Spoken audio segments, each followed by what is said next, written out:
So we're going to start off right off the bat, getting into the full moon in Libra. And I wanted to start off with a quote from Eckhart Tolle, because one thing with this moon is the key phrase that I kept hearing was the observer, being the observer.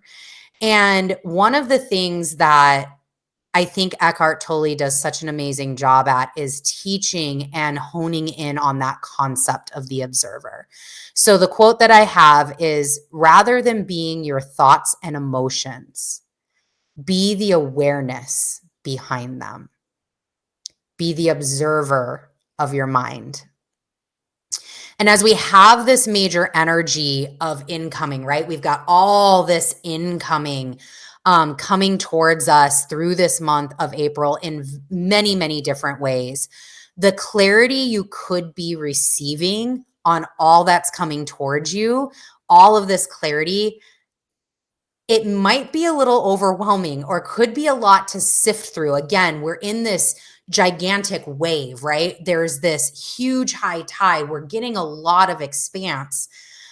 But what does that mean? What do I need to sift through here? What do I need to take with me? What should I be able to let go of? You could feel really bombarded with new energy that is Venus, that is eclipses. We haven't even begun to talk about Venus yet. So that's going to come up here in just a second, but you could really feel bombarded at this time. And you could also, again, just feel like you're getting so much clarity that I don't know what to do with all of this. And this full moon is here to help you balance. The universe never does anything by halves. Here comes in all of this massive energy surges, and here's a full moon full of balance for you to observe, which is the Piscean realm, observe and take unencumbered action with, which is the Aries realm. So honing in on that Aries energy. It's really about detaching from what you think and becoming the observer of your experience. This whole month is not a month to be in the mind. It's not a month to want to control things. It's not, as much as our Aries may want to, it's not a month to really be pounding into like the logical space that you want to reside in. It's really about feeling. It's really about becoming that observer of your experience. And it's the natural experience, again, pulling back into those nature themes. It's the natural experience you get to have as an energy in an expansive universe. So how is your experience tying to the greater experience of the universe? And it is a beautiful time if you have a lot of placements in Aries, and this is really coming up as a lesson for you at this time. It's a great time for Aries energy that really wants to be linear, really wants to figure things out and be structured, to just throw your hands up in the air and say, I don't know. I don't know. I don't know what the F I'm doing. I don't know what the F is coming at me. I don't know what the F is happening right now, but I know it's for a purpose. And so I'm just going to allow spirit to guide me, which is turning to the Piscean realm that activates the Piscean realm to bring you answers.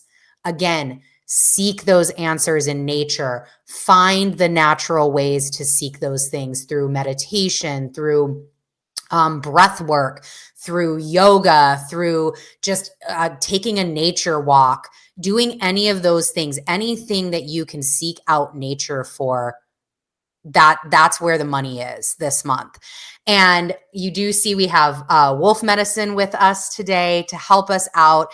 As I was kind of putting this together, I was looking for an animal. As you know, Libra doesn't really connect with an animal totem, if you will. Its glyph doesn't have anything to do with the animal world. And in that research, I found that animal, among many other Libra, among other animals like the raven and the swan, is actually akin to the gray wolf. And I thought that was so perfect for this moon and for what we're going through with this moon, because the gray wolf symbolizes instinct, which we need to be in tuned with. We need to be out of our linear thinking and into our Piscean energy, our intuitive energy to have. It's intelligence. It's knowing. Again, I know I don't know, but I know it's going to be okay. That's intelligence.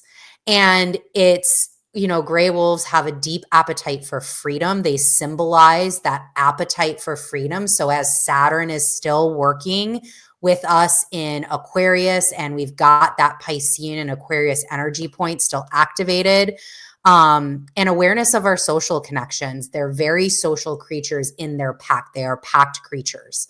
So it's living your life in freedom, bringing passion to your everyday tasks, authentic self-expression, and then engaging in more trust.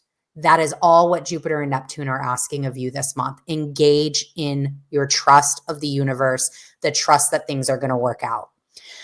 Aspects for this moon. So this moon does square Pluto in Capricorn. It does trine Saturn in Aquarius. Its ruler is Venus. So we always want to look and see what Venus is up to. And we'll talk about her journey. She is on one and free, and she is so happy right now. Venus is in Pisces, sextiling Mercury, which is conjunct Uranus, all in Taurus. So there's a lot of great supportive energy there. Saturn in Aquarius is squaring the nodes at this moon, and that is an extension energy. That is a continuation energy, which we'll talk about during the transits. And then we have two stelliums for this moon alone in Pisces and in Taurus, which we have Mars, Venus, Neptune, and Jupiter in Pisces. So lots of energy in Piscean world.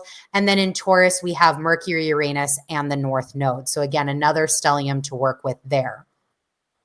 If you do know your natal placements, you're going to want to take a look for this moon anywhere between 23 and 29 degrees of Libra, Capricorn, Aries, or Cancer. So let's take a look here. There's Libra right here. At the bottom right corner. Okay, great. You can see my mouse. So there is Libra, Capricorn. Now this is going to look different on your chart, on your natal chart, but I'm just showing the glyphs. This is the glyph for Capricorn. We have Aries right here, and then Cancer right here. You are definitely going to be feeling the pressure, if you will, in a positive way, of change, of transformation.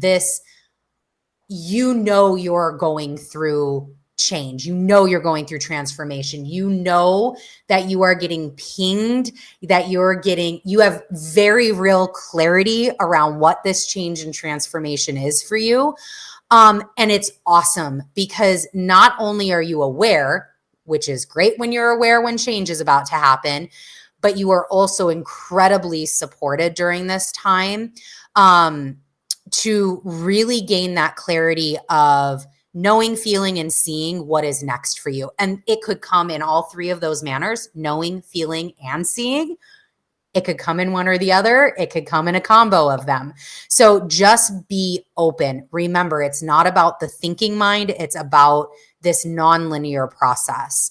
The trines and sextiles I talked about, especially with Venus, is where these signs are propelling the energy forward. They are helping these signs really gain that clarity, and it's very fluid motion. And then I did want to end the Libra full moon with one more quote from Eckhart Tolle, which says, "The sun never sets. It never sets. It is only an appearance due to the observer's limited perspective. And yet, what a sublime illusion it is." And I am getting full body goosebumps because that quote, in thinking through all we just talked about with the Libra moon, is so pivotal in understanding what are you observing, where are you limiting that observation, and where, again, with that Piscean, Neptune, and Jupiter, where is that illusion, sublime illusion? What two more perfect words could go together for Jupiter and Neptune in Pisces. What is that showing up for you, and how can you balance that as you move forward into this next half of April?